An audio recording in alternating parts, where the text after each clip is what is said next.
Hello, मैं हूँ विनय कुमार गुप्ता। आप सभी का स्वागत है हमारे YouTube channel point to be noted में। अगर वीडियो आपको अच्छी लगे तो लाइक करिए, शेयर करिए। अगर आप चैनल पर नए हैं तो चैनल को सब्सक्राइब करें। वीडियो का अगला नोटिफिकेशन प्राप्त करने के लिए बेल आइकन को ज़रूर दबाएं। वीडियो को पूरा एंड तक देखें। आज हम NCERT साइंस कक्षा 6 का जो चैप्टर 7वां है उस पर आज हम चर्चा करेंगे। इसके पहले जो है 6 अध्याय हो चुके थे, तो आपका समय ना लेते हुए चलिए शुरू करते हैं। इसमें आप पौधों के बारे में जानेंगे कि पौधे कितने प्रकार के होते हैं, क्या क्या उन्हें कहा जाता है। इसमें जो पत्ती, फूल, तना, जड़ है, इन सब चीज़ों के बारे में इस अध्याय में हम पढ़ेंगे। तो जो भी इम्पोर्टेंट पॉइंट होंगे उसी पर चर्चा करेंगे हम, जो एग्ज़ाम में पूछे जाते हैं। यहाँ पर दिया है कि कुछ पौधों की पत्तियाँ हरी होती हैं और कुछ पत्तियाँ क्या होती हैं, लालिमा युक्त होती हैं। कुछ पौधों के फूल क्या होते हैं, बड़े और लाल होते हैं और कुछ नीले होते हैं। कुछ पौधों के पुष्प ही नहीं होते। तो ये छोटे छोटे पॉइंट हैं। मेन चीज़ पे आते हैं हम। इसमें आप शाक, झाड़ी और वृक्ष में अंतर क्या होता है, ये चीज़ आप जानेंगे कि शाक किसे क्या कहते हैं और झाड़ी किसे कहते हैं और वृक्ष किसे कहते हैं। तो चलिए शुरू करते हैं। यहाँ पर एक साड़ी बना हुआ है।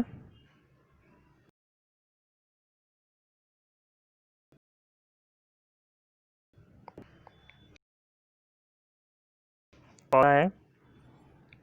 टमाटर क्या है, एक पौधा है। कैसा है, ऊंचाई इसकी छोटी होती है ऊंचाई। अब तने के बारे में पूछा, तना क्या हरा है, कोमल है, मोटा है, कठोर क्या होता है। तो टमाटर का जो तना होता है वो हरा होता है और क्या होता है, कोमल होता है। हरा होता है और कोमल होता है, ना मोटा होता है ना कठोर होता है। तो इसकी जो शाखाएं होती हैं कहाँ से निकलती होती हैं, ना तने के आधार से होती हैं और ना तने के ऊपर से। किस में रखे जाते हैं, ये साग। तो टमाटर क्या है, टमाटर का पौधा साग बोला जाता है। किस प्रकार का पौधा, ये साग टाइप का है। फिर आम पौधे की बात करें तो एक प्रकार का है, क्या है, वृक्ष है। ये बहुत लंबा होता है। इसका जो तना होता है मोटा होता है और कठोर होता है। ये तने के ऊपर से, इसकी जो शाखाएं होती हैं वो तने के ऊपर से निकली हुई होती हैं, निकलती हैं। ये बहुत बड़ा होता है और लंबा होता है, इसलिए इसको वृक्ष की श्रेणी में रखा जाता है। फिर आते हैं नींबू। तो ये सभी उदाहरण आपको याद रखना है कि टमाटर क्या है, साग है। आम क्या है, वृक्ष है। नींबू क्या है, झाड़ी है। नींबू थोड़ा सा ऊंचाई में लंबा होता है, बहुत ज़्यादा लंबा नहीं होता है, थोड़ा लंबा होता है। इसका जो तना होता है वो कठोर होता है, कठोर और पतला होता है। कैसा होता है, पतला होता है और कठोर होता है। शाखाएं कहाँ से निकलती हैं, तने के आधार से। कहाँ से निकलती हैं, तने के आधार से इसकी शाखाएं निकलती हैं। ये एक प्रकार की झाड़ी है। तो ये तीनों आपको याद रखना है कि नींबू किस में रखा जाता है, झाड़ी में। आम वृक्ष है, टमाटर साग है। तो इसके आधार पर आप जानेंगे कि किसको साग बोला जाता है, किसको वृक्ष और किसको झाड़ी बोला जाता है।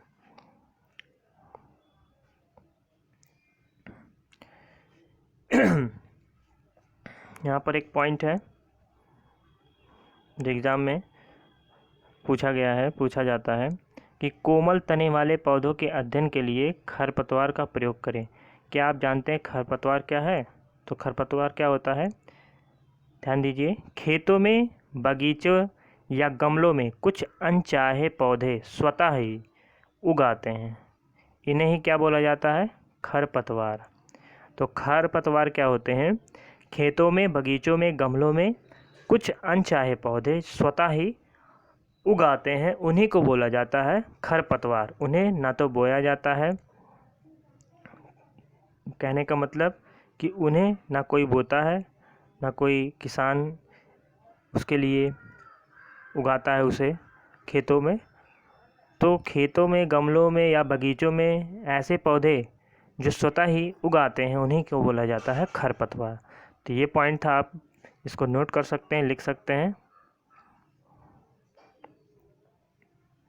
फिर यहाँ पर दिया है कि ये जो हमने सारणी में बताया था, तो जो लक्षण उसमें बताए गए थे, तो लक्षणों के आधार पर हम अधिकांश पौधों को कितने वर्गों में बांट सकते हैं? 3 संवर्गों में वर्गीकृत कर सकते हैं। ये वर्ग हैं शाक, झाड़ी, वृक्ष। तो इसमें हमने बताया था कि शाक, झाड़ी और वृक्ष के उदाहरण क्या क्या हैं। अब हम देखते हैं किसको शाक बोलते हैं, किसको झाड़ी बोलते हैं, किसको वृक्ष बोलते हैं। तो इसको आप नोट कर लीजिए। लिखा है यहाँ पर,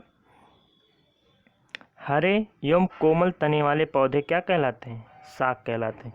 तो ये पॉइंट आपको नोट करना है कि हरे एवं कोमल तने वाले पौधे क्या कहलाते हैं? शाक कहलाते हैं। ये सामान्यतः कैसे होते हैं? छोटे होते हैं।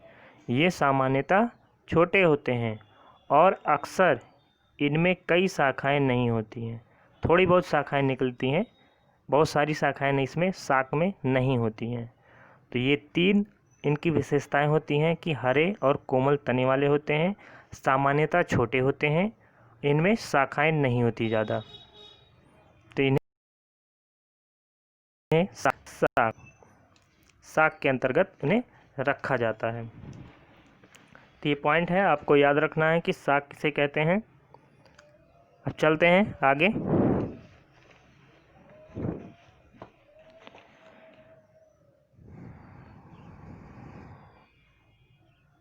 यहाँ पर ए आप देख रहे हैं, ये शाक का उदाहरण है।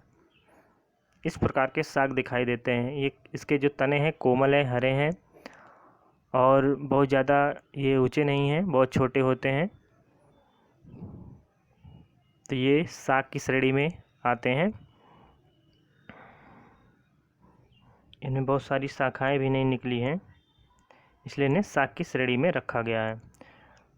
यहाँ पर दिया है, कुछ पौधों की शाखाएं तने के आधार के समीप से निकलती हैं। तना कठोर होता है परंतु मोटा नहीं होता है। इन्हें क्या कहते हैं? झाड़ी। तो इतनी विशेषताएं हैं झाड़ी की। झाड़ी किसे कहते हैं? किन पौधों को झाड़ी में रखा गया है? जिसके तने के आधार के समीप से शाखाएं निकलती हैं। तो जहाँ से तना होता है उसी के आधार से शाखाएं भी निकलती हैं, उसी के समीप से। और तना इनका क्या नहीं होता है, इन्हें श्रेणी में रखा गया है, झाड़ी की श्रेणी में रखा गया। यहाँ पर फिगर आप देख सकते हैं। फिगर आप देख रहे हैं, बी वाला जो फिगर है ये वाला, इसमें आप देख रहे हैं कि जो शाखाएं हैं बिल्कुल तने के आधार से निकली हुई हैं, तने के समीप श्रेणी में रखा जाता है इन्हें। सिंपल सा है। उदाहरण आप देख रहे थे कि नींबू जो है वो झाड़ी की श्रेणी में रखा जाता है। फिर अब वृक्ष किसे कहते हैं?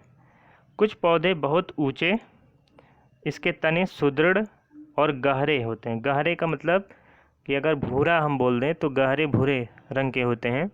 इनमें जो शाखाएं होती हैं वो भूमि से अधिक ऊंचाई पर तने के ऊपरी भाग से निकलती हैं। तो तने के ऊपरी भाग से शाखाएं निकलती हैं, बहुत ऊंचे होते हैं, तने सुदृढ़ और गहरे होते हैं।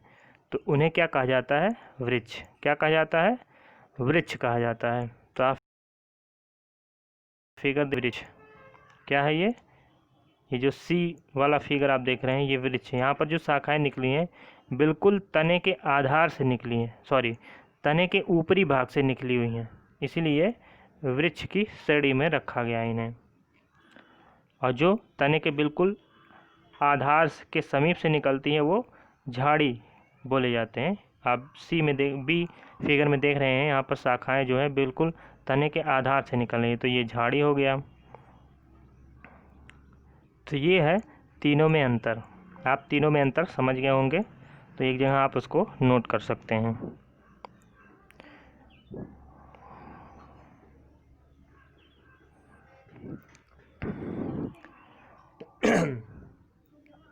एक और है, इसको भी आप नोट कर लीजिए। क्या है कि कमज़ोर तने वाले पौधे सीधे खड़े नहीं हो सकते। तो जो पौधे कमज़ोर होते हैं, जिनके तने कमज़ोर होते हैं, वो क्या होते हैं, वो सीधे खड़े नहीं हो सकते हैं। तो क्या करते हैं, ये भूमि पर फैल जाते हैं।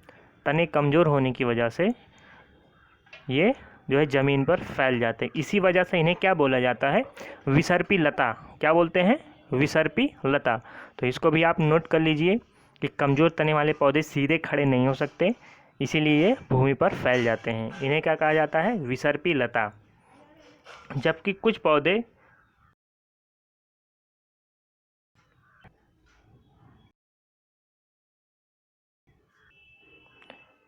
कुछ पौधे क्या होते हैं, कुछ पौधों की सहायता से क्या करते हैं, वो चढ़ते चले जाते हैं।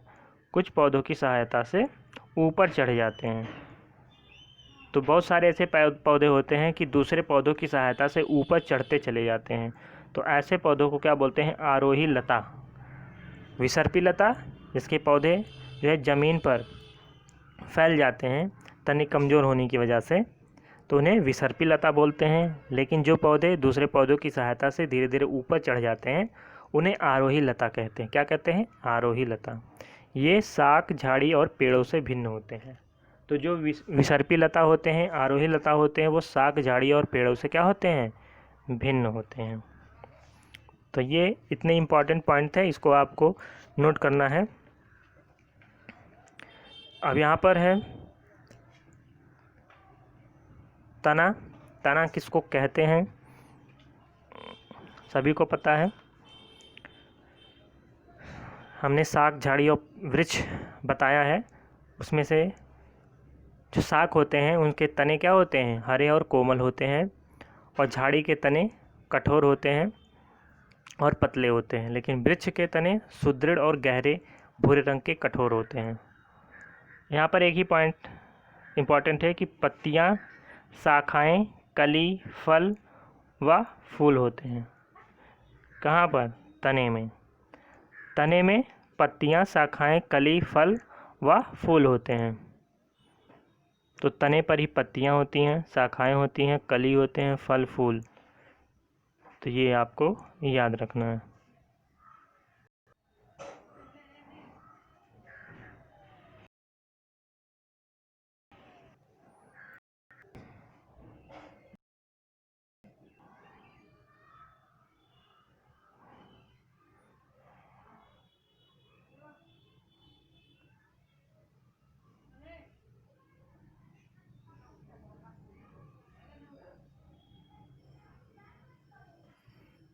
यहाँ पर एक प्रयोग किया गया है कि एक पौधा लिया गया है, उसे एक गिलास में पानी डाला गया। पानी में जो है लाल रंग की कुछ बूंदें, लाल रंग की स्याही उसमें डाली गई है जल में, और पौधों को उस जल में डाल दिया गया है। फिर उसे कुछ दिन के लिए छोड़ दिया जाता है।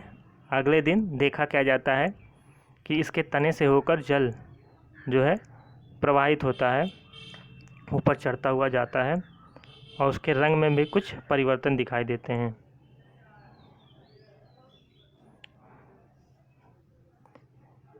इस क्रियाकलाप से हमने क्या देखा कि जल तने में ऊपर की ओर चढ़ता है, अर्थात तना जल का संवहन करता है। तो यहाँ से क्या पता चला कि जो तना होता है वो जल का संवहन करता है।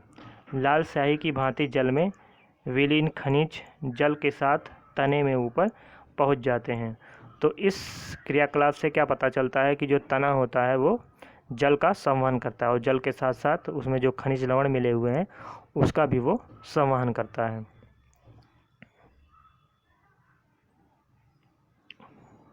पत्ती।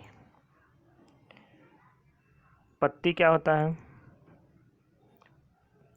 पत्ती वह भाग, पत्ती का वह भाग जिसके द्वारा वह तने से जुड़ी होती है उसको क्या बोलते हैं, पर्णवृंत। क्या बोलते हैं, पर्णवृंत। तो पर्णवृंत क्या बोलते हैं किसको? कि जो पत्ती का वह भाग जिसके द्वारा वह तने से जुड़ा होता है। तो आप पत्ती के जो पीछे वाला भाग होता है वो तने से क्या होता है? जुड़ा हुआ होता है। तो वही भाग उसको क्या बोलते हैं? पर्णवृंत उसको बोलते हैं। पत्ती के चपटे हरे भाग को क्या बोलते हैं? फलक बोलते हैं। तो पत्ती का जो ऊपरी भाग होता है, हरा भाग होता है, उसको फलक बोलते हैं। चित्र में आप देख रहे हैं यहाँ पर ये भाग जो है वो पर्णवृंत बोला जाता है। यही भाग क्या है? तने से जुड़ा हुआ है, यही भाग, इसी को बोलते हैं पर्णवृंत। और इसका जो ऊपरी भाग है उसको बोलते हैं पटल या फलक बोलते हैं। क्या बोलते हैं? इसी को फलक भी बोलते हैं। तो दोनों सही है, चाहे फलक बोलिए या पटल बोलिए। तो आप समझ गए होंगे पर्णवृंत क्या है। तने से जुड़ा हुआ पत्ती का जो भाग होता है वही होता है पर्णवृंत, और ऊपरी भाग जो होता है हरा भाग पत्ती का वो पटल या फलक बोला जाता है उसको। अब आते हैं, जितने भी पॉइंट बता रहे हैं सभी इम्पोर्टेंट है, इसको आप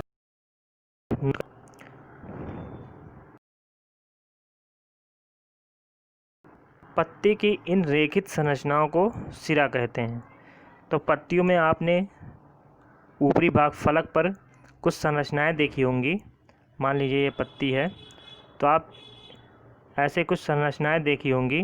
तो यही जो है वो सिराएं बोले जाते हैं। क्या बोले जाते हैं? सिराएं। ऐसे ही सिराएं निकली हुई होती हैं पत्तियों में, उसी को बोला जाता है सिरा।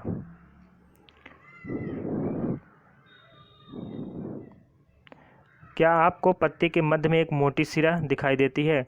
तो पत्ती के बिल्कुल सीध में एक सिरा होता है मोटी सी, वो मध्य सिरा बोला जाता है। क्या बोला जाता है इसको? मध्य सिरा। और ये इससे जो निकले हुए होते हैं उसको सिराएं बोलते हैं। बहुत सारी ऐसे निकली हुई होती हैं मध्य सिरा से। पत्तियों पर सिराओं द्वारा बनाए गए डिज़ाइन को क्या कहते हैं? तो सिराओं के द्वारा पत्तियों पर जो डिज़ाइन बना होता है उसको क्या बोलते हैं? सिरा विन्यास बोलते हैं। ये आपको जो डिज़ाइन आपको दिख रहे हैं, ये डिज़ाइन ऐसे ऐसे ऐसे ऐसे ऐसे, तो ये सब क्या है? एक प्रकार का डिज़ाइन है सिराओं से बना हुआ पत्तियों पर, उसी को बोलते हैं सिरा विन्यास। क्या बोलते हैं? सिरा विन्यास। यदि यह डिज़ाइन मध्य सिरा के दोनों ओर जाल जैसा है तो यह सिरा क्या कहलाता है? जालिका रूपी सिरा विन्यास कहलाता है। तो यह डिज़ाइन मध्य सिरा के दोनों ओर अगर जाल जैसा फैला हुआ है तो यह सिरा विन्यास क्या कहलाता है? जालिका रूपी सिरा विन्यास। फिगर में आप देखेंगे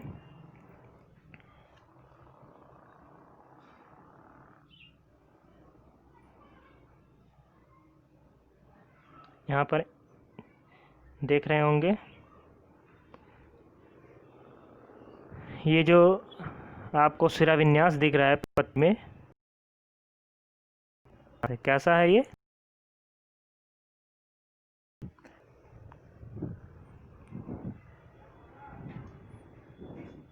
तो ये जालिका रूपी सिरा विन्यास है यहाँ पर। और एक होता है समांतर सिरा विन्यास। इसमें जो है समांतर सिरा विन्यास दिख रहा है पत्तियों में। यहाँ पर ज़्यादा जालिका रूपी कुछ ऐसा नहीं दिखाई दे रहा है, तो इसको क्या बोलते हैं? समांतर सिरा विन्यास बोलते हैं।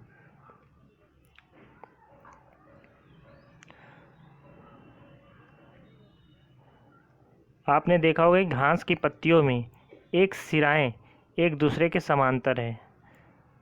तो घास की पत्तियों में यह सिराएं क्या होती हैं? एक दूसरे के समांतर हैं।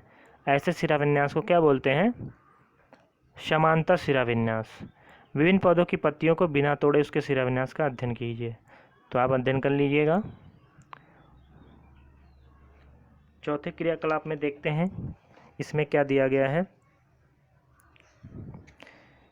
तो इसमें कुछ खास नहीं है, हम बता दें इसमें क्या किया गया है कि एक थैली लिया गया है, उस थैली को क्या किया गया है?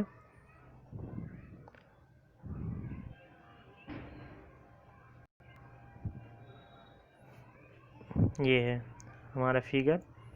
इस क्रियाकलाप में क्या दिखाया गया है चौथे में कि एक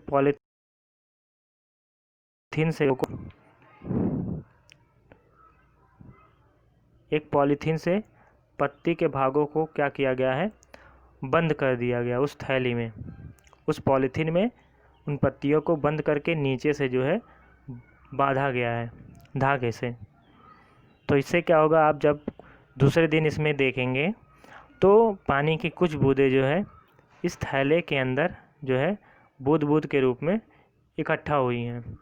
तो इससे क्या पता चलता है कि पत्तियां जो होती हैं वो जल को वाष्प के रूप में बाहर निकालती हैं। तो इस क्रियाकलाप से यही पता चलता है। तो पत्तियों में जो रंध्र पाए जाते हैं, छोटे छोटे छिद्र पाए जाते हैं, उसको क्या बोलते हैं, रंध्र बोलते हैं। उसी के माध्यम से वो जल को वाष्प के रूप में बाहर निकालते हैं। यहाँ पर दिया है कि जल की यह बूंदें पत्ती से जल वाष्प के रूप में निकली हैं। इस क्रिया को क्या कहते हैं, वाष्पोत्सर्जन। तो पत्तियों द्वारा जल को वाष्प के रूप में बाहर निकालने की जो क्रिया है उसको बोलते हैं वाष्पोत्सर्जन।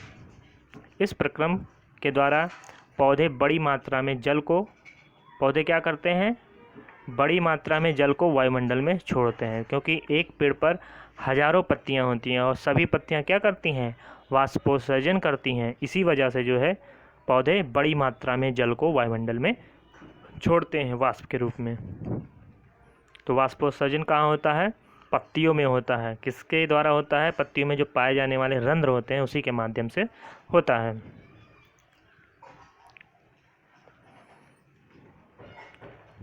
पांचवा क्रियाकलाप क्या है, इसमें भी कुछ खास नहीं है, हम वैसे बता दे रहे हैं, आपको पूरा पढ़ने की ज़रूरत नहीं है। इसमें क्या किया गया है, फिगर से आप देखेंगे तो जल्दी समझ जाएंगे। इसमें एक हरी पत्ती ली गई है। हरी पत्ती को क्या किया गया है, एक परखनली में हरी पत्ती को डाला गया है और उसके साथ साथ स्पिट भी डाला गया है। तो परखनली में स्पिट और पत्ती दोनों डालकर उसको एक बीकर में, आधा भरा बीकर होता है जल से, उसमें रख कर परखनली को उसे गर्म किया जाता है। और तब तक गर्म किया जाता है जब तक उसका जो पत्ती का हरा रंग ना हो। हरा रंग क्या होता है, जब तक उड़ ना जाए उसका हरा रंग, तब तक उसको गर्म करते हैं। फिर उसको पानी से या जल से जो है अच्छे तरीके से उस पत्ती को धो लेते हैं। धोकर क्या करते हैं, उसमें एक कटोरे में रख देते हैं। फिर उसमें आयोडीन विलयन डालते हैं। तो क्या होता है, वो पत्ती बैगनी रंग का पत्ती हो जाता है। जब पत्ती को उसमें से क्लोरोफिल निकल जाता है, कहने का मतलब हरा रंग जो है पत्ती का निकल जाता है, तब उसमें क्या करते हैं, उसको धोकर उसको एक कटोरे में रख कर उसमें आयोडीन विलयन डालते हैं। तो क्या देखते हैं हम कि पत्ती जो है वो बैगनी रंग का हो जाता है। इससे क्या पता चलता कि उसमें मंड उपस्थित है। जैसे कच्चे आलू में भी मंड उपस्थित होता है, ये अध्याय 2 में हम देखे थे कि उसमें जब आयोडीन विलयन की कुछ बूंदें डालते हैं तो वो उसका रंग जो है काला नीला में परिवर्तित हो जा रहा था। तो उससे क्या पता चलता था कि उसमें जो है स्टार्च या मंड उपस्थित है। तो आलू में यह मंड पौधों के अन्य भागों में आकर एकत्रित हो जाता है। परंतु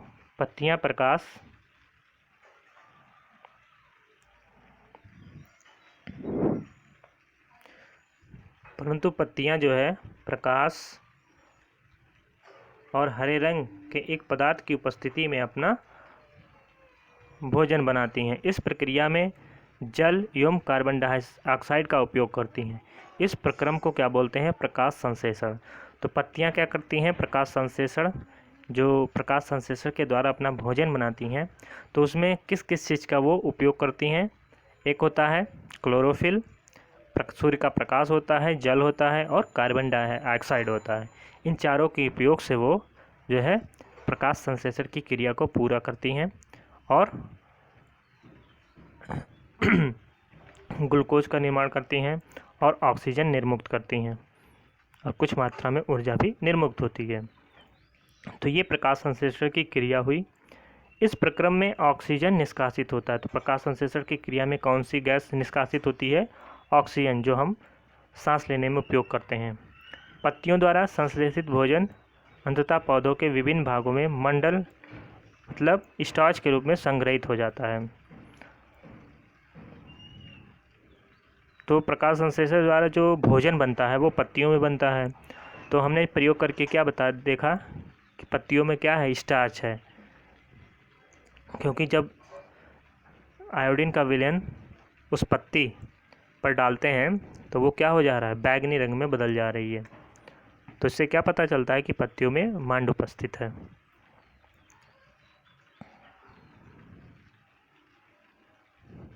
अगला है अब जड़। क्या है? जड़।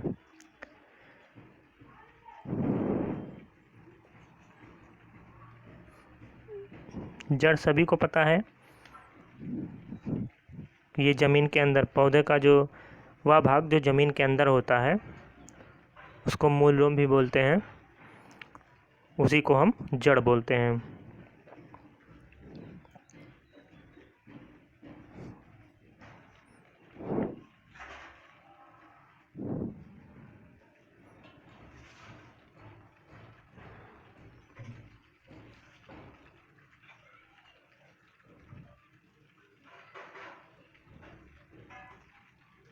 यहाँ पे लिखा है पौधे का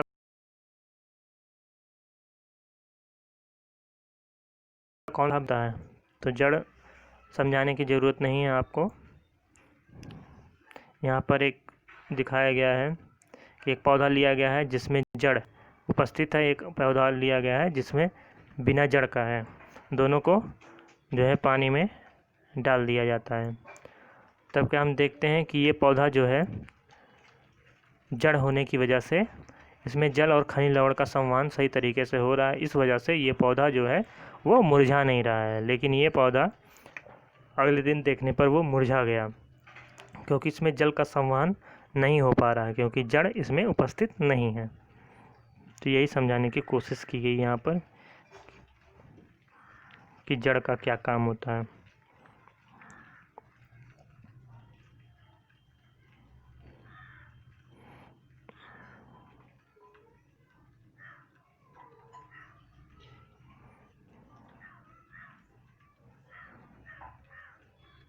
इसमें एक चीज़ रखा गया है कि चने को लिया गया है, चने के बीज को या चना जो हम खाते हैं उसको रुई में लपेट कर रखा गया है और वो कुछ टाइम के लिए ऐसे छोड़ दिया जाता है, एक दिन के लिए। तो दूसरे दिन क्या देखते हैं कि उसमें सफ़ेद सफ़ेद अंकुर निकल आते, मतलब बीज जो है वो अंकुरित हो चुका है और इसमें जो सफ़ेद भाग है वो रुई के पतले पतले जो रोए हैं उसके बीच से होकर ये निकल गई हैं। तो क्या देखते हैं हम? पौधों का जो भूमि से खींचकर आसानी से नहीं निकाल पाते हैं। तो अगर हम पौधे की बात करें तो पौधों को जब भी हम अगर खींचते हैं तो वो आसानी से नहीं निकलते हैं। क्यों नहीं निकलते हैं? क्योंकि उसमें जो जड़ पाए जाते हैं नीचे भूमि के अंदर वो जकड़े रहते हैं मिट्टी से, उन्हें मिट्टी खोद कर निकालना पड़ता है। जड़ें पौधे का मिट्टी में मजबूती से जमाए रखती हैं, मतलब जकड़े रखती हैं। तो जड़ें क्या करती हैं? पौधों को मिट्टी में मजबूती से जमाए या जकड़े रखती हैं। क्या करें हैं? स्थिरक बोलते हैं। तो जड़ों को मिट्टी पौधों का क्या बोलते हैं? स्थिरक। तो जड़ को क्या कहा जाता है? मिट्टी में पौधों का स्थिरक कहा जाता है।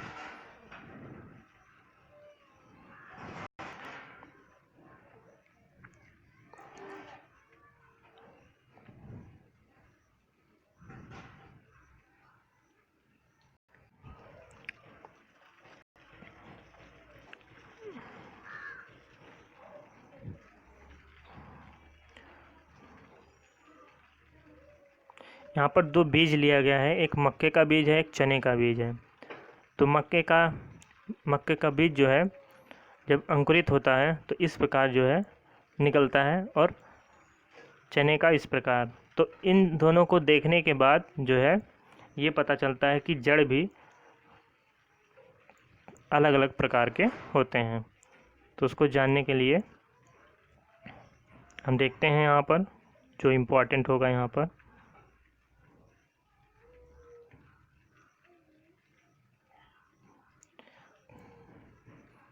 तो यहाँ पर दिखाया गया है कि एक मुसला जड़ होता है, एक रेशेदार जड़।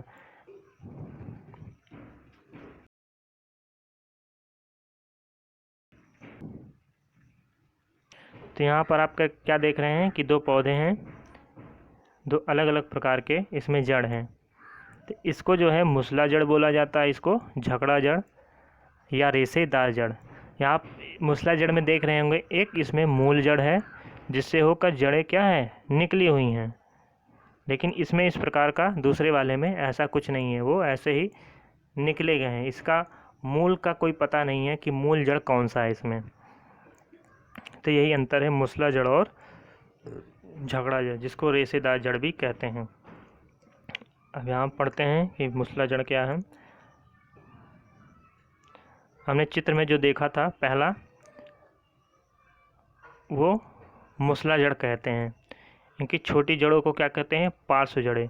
तो मुसला जड़ से जो निकली हुई जड़ें होती हैं उसको क्या बोलते हैं, ये पार्श्व जड़ बोलते हैं। इनको पार्श्व जड़ और ये मूल जड़ होते हैं, और इस पूरे को क्या बोलेंगे मुसला जड़। तो मुसले जड़ में एक मूल जड़ होता है और मूल जड़ से निकले हुए जो जड़ होते हैं उसको पार्श्व जड़ बोलते हैं। क्या बोलते हैं पार्श्व। जिन पौधों की जड़ें जो चित्र बी में हमने देखा था जिसमें रेशे निकले हुए थे मूल जड़ का, उसमें पता नहीं था कि कौन सा इसमें मूल जड़ है, तो उसको क्या बोलते हैं झगड़ा जड़। उनमें कोई मुख्य जड़ नहीं होती, यही हमने बताया ना, उसमें कोई मूल जड़ या मुख्य जड़ नहीं दिखाई दे रहा था, सभी जड़ें एक समान दिखाई देती हैं। तो इन्हें हम क्या कहते हैं झकड़ा जड़ बोलते हैं। क्या बोलते हैं इन्हें हम झकड़ा जड़ या रेशेदार जड़ बोलते हैं। तो आप इसमें चित्र में देखे होंगे, तो यही है हमारा मूला जड़ ए वाला और रेशेदार ये है। इसमें एक मूल जड़ है जिससे जड़ें निकली हैं, ये पार्श्व जड़ें बोली जाती हैं, और इसमें जो है इस प्रकार की जड़ें निकली हुई हैं। इसका कोई मूल का पता नहीं है कि कहाँ से वो जड़ निकली हुई हैं। एक मूल जड़ होता है वो, उसका इसमें कोई पता नहीं है, इसलिए इसको रेशेदार जड़ या झकड़ा जड़ बोलते हैं।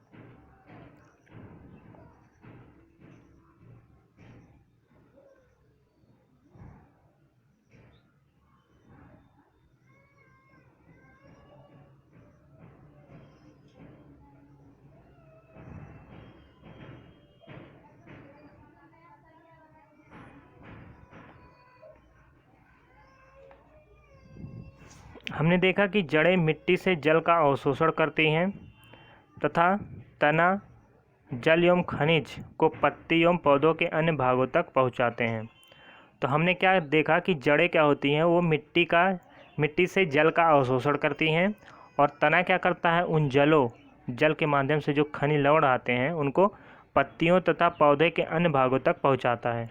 पत्तियां भोजन संश्लेषित करती हैं। पत्तियां भोजन संश्लेषित करती हैं का मतलब पत्तियां या भोजन तने से होकर पौधे के विभिन्न भागों में संग्रहित हो जाता है। तो जब पत्तियां भोजन बना लेती हैं तो पत्तियों के माध्यम से वो पहले तने से फिर तने से जो जुड़े हुए शाखाएं होती हैं उनके विभिन्न भागों में वो धीरे धीरे पहुंचती हैं। इस प्रकार की कुछ जड़ों जैसे गाजर, तो ये मुख्य पॉइंट है, इसको आप याद रखिए कि ये जड़ें होती हैं। तो कुछ जड़ जैसे गाजर होते हैं, मूली होते हैं, शकरकंद होते हैं, शलजम होते हैं और टैपियोका हो, तो ये ऐसे जड़ होते हैं जो हम खाते हैं। तो यहाँ से क्वेश्चन पूछा जा सकता है, पूछा भी गया है कि शकरकंद क्या है, मूली क्या है, शलजम क्या है, गाजर क्या है, टैपियोका किस प्रकार का वो जड़ है, तना है, क्या है। तो ये 5 इम्पॉर्टेंट उदाहरण हैं जड़ के, इसको आपको याद रखना है, इसको नोट कर लीजिए, जिसको हम खाते हैं। गाजर, मूली, शकरकंद, शलजम और टैपियोका, ये ऐसे जड़ होते हैं जो हम खाते हैं। हम पौधों के अन्य भागों को भी खाते हैं जहाँ भोजन भंडारित रहता है। तो फल फूल ये सब भी हम खाते हैं।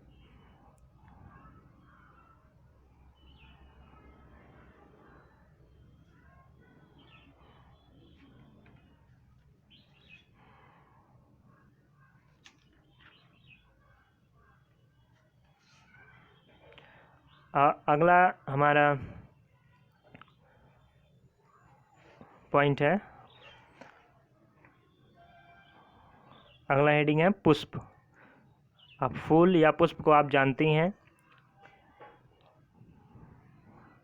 अब इसमें इम्पोर्टेंट पॉइंट क्या है देखते हैं। इसमें एक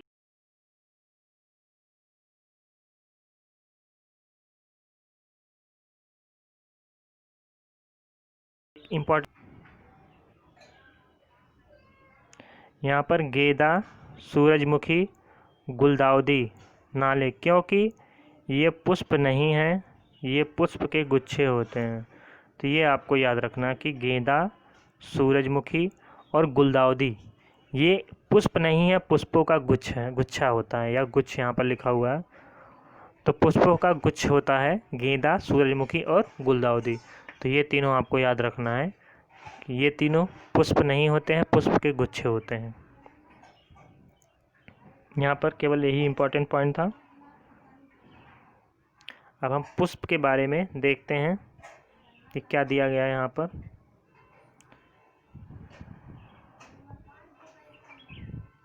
यहाँ पर पुष्प के बारे में दिया गया है। पुष्प देखकर आपको पता चल गया होगा कि जब पुष्प पूरी तरह खिला हुआ होता है तो उसका जो रंगीन भाग होता है उसको क्या बोलते हैं, पंखुड़ियाँ बोलते हैं। ये अधखिला है और इसके पुष्प के नीचे जो हरा हरा रंग का पार्ट होता है, भाग, उसको बाह्य दल बोलते हैं। क्या बोलते हैं, बाह्य दल। और जो रंगीन भाग होता है उसको पंखुड़ियाँ बोलते हैं। यहाँ पर दिया है खिले हुए पुष्प के प्रमुख भाग कौन सा है। तो यह पुष्प की पंखुड़ियाँ हैं। तो पुष्प का जो प्रमुख भाग दिखाई देता है जो हमें रंग बिरंगा, वही बोला जाता है, उसको पंखुड़ियाँ बोला जाता है। तो विभिन्न पुष्पों की पंखुड़ियाँ अलग अलग रंगों की होती हैं। तो सबको पता है कि पुष्प अलग अलग रंग के होते हैं, उन्हीं को पंखुड़ियाँ बोला जाता है, जो अलग रंग की दिखाई देती हैं। और जो कली होता है, वो कली का प्रमुख भाग क्या होता है, उसके नीचे हरे छोटी पत्तियों की भांति दिखाई देती हैं, उन्हीं को बोलते हैं हम बाह्य दल। अभी हमने फिगर में बताया था कि ये बाह्य दल होते हैं।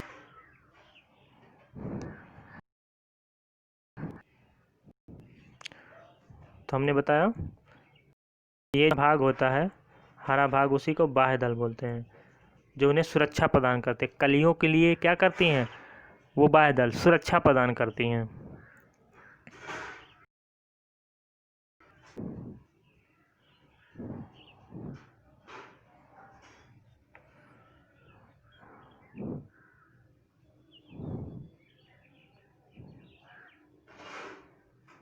और इसमें बहुत ज़्यादा इम्पोर्टेंट नहीं है। अब स्त्री केसर पुंकेसर क्या होता है उसको बहुत जानना ज़रूरी है कि ये पुष्प है, पुष्प के बीच में ये जो आप देख रहे हैं, ये थोड़ा सा हरा रंग का जो भाग दिखाई दे रहा है उसको स्त्री केसर बोला जाता है।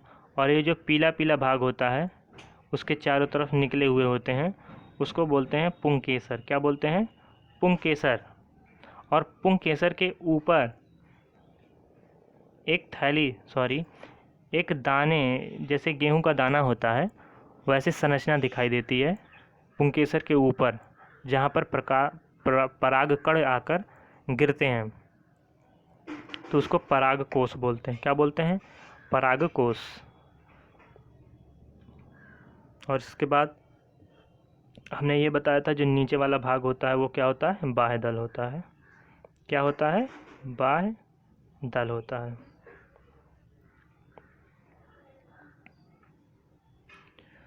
यहाँ पर लिखा है कि पुष्प के केंद्र में स्थित भाग स्थिकेसर कहते हैं। तो पुष्प के केंद्र में स्थित जो भाग होते हैं उसको क्या बोलते हैं, स्त्रीकेसर।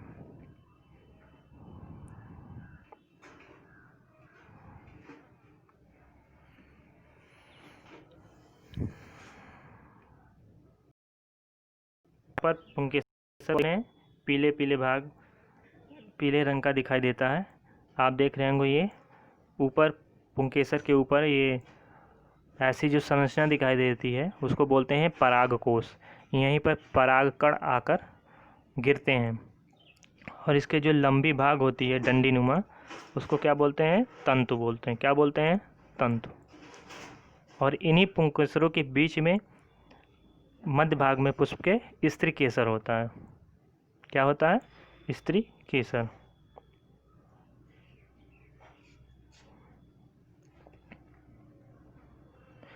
अब स्त्री केसर के भाग को हम देखते हैं कि स्त्री केसर कैसा होता है देखने में। तो ये स्त्री केसर का जो है चित्र है, फिगर है, ऐसे दिखाई देता है स्त्री केसर। तो स्त्री केसर का जो सबसे ऊपरी भाग गोलनुमा जो भाग होता है उसको क्या बोलते हैं? वर्तिकाग्र बोलते हैं। क्या बोलते हैं? वर्तिकाग्र। और ये बीच का तने जैसा जो भाग होता है दिखाई देता है उसको बोलते हैं वर्तिका। फिर और नीचे आते हैं तो इसका जो फूला हुआ भाग होता है अंडाकार नुमा भाग जो होता है उसी को बोलते हैं अंडाशय। तो ये स्त्री केसर का निचला भाग होता है, नीचे का भाग होता है अंडाकार नुमा, उसी को बोलते हैं अंडाशय। तो आई होप आपको समझ में आ गया होगा कि स्त्री केसर का जो ऊपरी भाग होता है उसको वर्तिकाग्र बोलते हैं और ये तने जैसा जो भाग होता है उसको वर्तिका बोलते हैं और उसके नीचे जो होता है वो अंडाशय बोलते हैं उसको।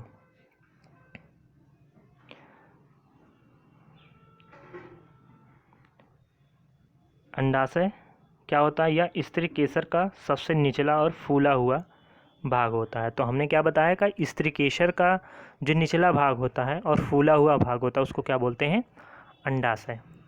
अब इसका अगर अध्ययन करना है तो दो प्रकार से काट कर अध्ययन कर सकते हैं इसका, एक अनुप्रस्थ काट और एक होता है अनुदैर्घ्य काट। यहाँ पर दिया गया है केसर को अनुदैर्घ्य काट, अनुदैर्घ्य काट मतलब इसके जो अंडाशय वाले भाग हो ऊपर से काटा गया है और अनुप्रस्थ काट में उसको इस तरह काटा गया है अनुप्रस्थ काट में। तो इस प्रकार दो तरीके से काट कर उसका अध्ययन हम कर सकते हैं अंडाशय का। ये अनुदैर्घ्य काट में इस तरह दिखाई देगा, इस तरह संरचना दिखाई देगी अनुप्रस्थ काट में, और अनुदैर्घ्य काट में इस तरह दिखाई देगा और अनुप्रस्थ काट में इस तरह दिखाई देगा।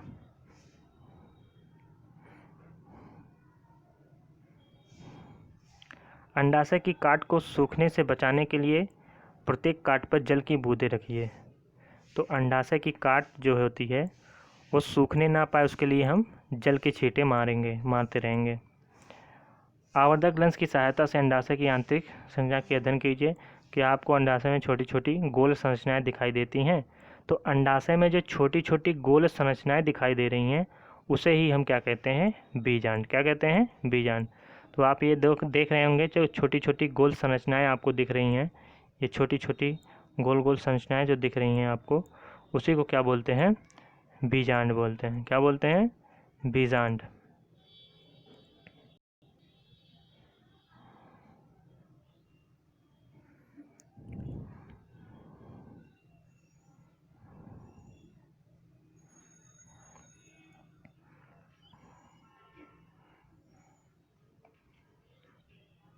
बस इतना ही, और कुछ इम्पोर्टेंट चीज़ इसमें नहीं दिया था। विभिन्न पुष्पों में बाह्यदल, पंखुड़ी, पुंकेसर, स्त्रीकेसर की संख्या में अंतर हो सकता है। तो अलग अलग पुष्प में बाह्यदलों की संख्या अलग हो सकती है, पंखुड़ियों की संख्या अलग हो सकती है, पुंकेसरों की भी संख्या अलग हो सकती है और स्त्रीकेसर की संख्या भी अलग हो सकती है। कुछ पुष्पों में इनमें से कुछ भाग अनुपस्थित भी हो सकते हैं और कुछ पुष्प ऐसे भी हो सकते हैं कि इसमें हो सकता है बाह्यदल ना हो, पंखुड़ी ना हो, पुंकेसर ना हो, स्त्रीकेसर ना हो, तो ऐसे भी पुष्प हो सकते हैं। तो इतने थे हमारे इस चैप्टर में इम्पॉर्टेंट पॉइंट, जिसको हमने एक एक करके बता दिया था। अब सारांश देखते हैं इस चैप्टर का कि सामान्यतः पौधों का वर्गीकरण उनकी ऊंचाई, तने, शाखाओं के आधार पर शाख, झाड़ी और वृक्ष में किया जाता है। तो हम तीनों बता चुके हैं, शाख क्या होता है, झाड़ी क्या होता है, वृक्ष क्या होता है। तने पर क्या होती हैं? पत्तियां, पुष्प, फल, फूल, ये तने पर पाई जाती हैं। पत्तियां, पुष्प, फल और फूल। सामान्यतः पत्ती में पर्णवृंत और फलक होते हैं, ये भी हमने बताया। पत्ती में सिराओं का प्रतिरूप सिरा विन्यास कहलाता है, या जाल का रूपी हो सकता है, या समानांतर सिरा विन्यास हो सकता है। तो इतने इम्पोर्टेंट इसमें थे। अभी और है,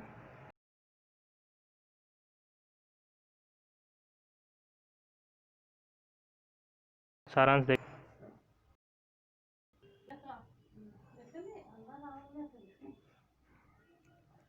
पत्तियां वाष्पोत्सर्जन क्रिया द्वारा जल वाष्प को वायु में निष्कासित करती हैं। तो ये भी हमने बताया, क्रियाकलाप के आधार पर हमने बताया था। हरी पत्तियां सूर्य के प्रकाश की उपस्थिति में वायु एवं जल से प्रकाश संश्लेषण क्रिया द्वारा क्या करती हैं? भोजन बनाती हैं। जड़ें मिट्टी से जल खनिज लोक पदार्थों का अवशोषण करती हैं। पौधों को मिट्टी में दृढ़ता से जमाए रखती हैं, ये जड़ों का काम है। जड़ें कितने प्रकार के होते हैं? जो 2 प्रकार के, मूसला जड़ एक और दूसरा रेशेदार जड़। ये भी हमने बताया। जालिका रूपी सिरा विन्यास युक्त पत्तियों वाले पौधों की जड़ें मूसला जड़ होती हैं। तो ये आपको याद रखना कि जो मूसला जड़ वाले पौधे होते हैं उनके जो पत्तियां होती हैं उनका सिरा विन्यास किस रूपी का होता है? वो जालिका रूपी सिरा विन्यास होता है। तो जालिका रूपी सिरा विन्यास मूसला जड़ वाले पौधे में पाया जाता है, और जबकि समानांतर सिरा विन्यास युक्त पत्तियां वाले पौधे की जड़ें क्या होती हैं? रेशेदार होती हैं। ये इंपॉर्टेंट है, आपको ये चीज़ याद रखना है, हो सकता है ये पूछ लें। तने द्वारा जड़ों से पत्तियों और दूसरे भागों को जल और पत्तियों से क्या? भोजन और पौधों के अन्य भागों तक पहुंचाता है। तो ये भी हमने बताया था तने का क्या काम होता है। पुष्प के विभिन्न भाग क्या हैं? बाह्यदल, पंखुड़ी, पुंकेसर और स्त्रीकेसर। तो ये इतने इम्पॉर्टेंट पॉइंट थे जो हम एक एक करके इस चैप्टर में चर्चा किए हैं। तो आई होप आपको समझ में आ गया होगा कितने इम्पॉर्टेंट पॉइंट थे इसमें। तो वीडियो अगर आपको अच्छी लगी तो लाइक करिए, शेयर करिए। अगर आप चैनल नए सब्सक्राइब करें। मिलते हैं अगले वीडियो में, तब तक के लिए धन्यवाद।